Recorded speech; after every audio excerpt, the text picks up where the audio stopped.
আজকে খুবই একটা সহজ শীতকালীন চুই পিঠে বা চুষি পিঠের রেসিপি তৈরি করে দেখাবো।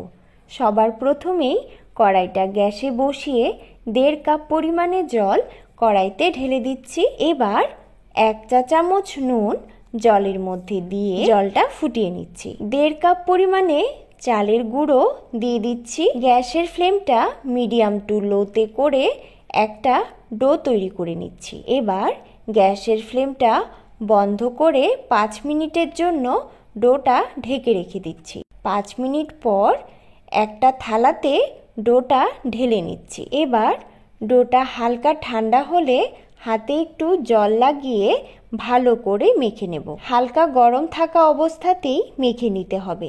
ডোটা কিন্তু একেবারেই ঠান্ডা করে নেওয়া যাবে না। এবার ডোটা দিয়ে পিঠে তৈরি করে নেব। একটা কেচির সাহায্যে এইভাবে ছোট ছোট করে কেটে বা এইরকম একটা গ্রেটারের সাহায্যেও চুষিগুলো বানিয়ে নিতে পারবে। গ্রেটারের সাহায্যে এইভাবে ঘষলেই দেখবে চুষিগুলো সুন্দরভাবে বেরিয়ে আসছে।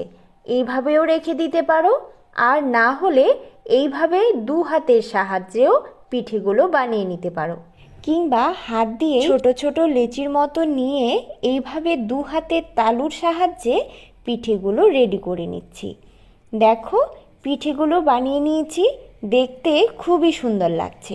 এবার পিঠেগুলো রান্না করার জন্য গ্যাসে কড়াইটা বসিয়ে আগে থেকেই জাল দেওয়া ফুল ক্রিম দুধ কড়াইতে ঢেলে দিচ্ছি। এবার 4-5টা ফাটানো এলাচ, 2টা তেজপাতা, 6 থেকে 7টা আস্ত বাতাসা দিয়ে দিচ্ছি। বাতাসাগুলো দুধের মধ্যে গুলে গেলে 1/2 কাপ পরিমাণে চিনি, 1/4 চা চামচ নুন দুধের মধ্যে দিয়ে দিচ্ছি। দিয়ে দিচ্ছি 1/2 কাপ পরিমাণে নারকেল কোড়া। ভালো করে মিশিয়ে নিচ্ছি।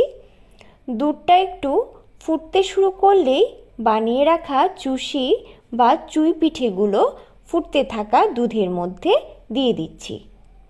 এবার হালকা হাতে পিঠেগুলো নাড়তে হবে, না হলে কিন্তু পিঠেগুলো ভেঙে যাবে। এইভাবে মিডিয়াম ফ্লেমে 10 মিনিটের জন্য রান্না করে নিলেই দেখবে পিঠেগুলো দুধের উপরে সুন্দর ভেসে উঠছে।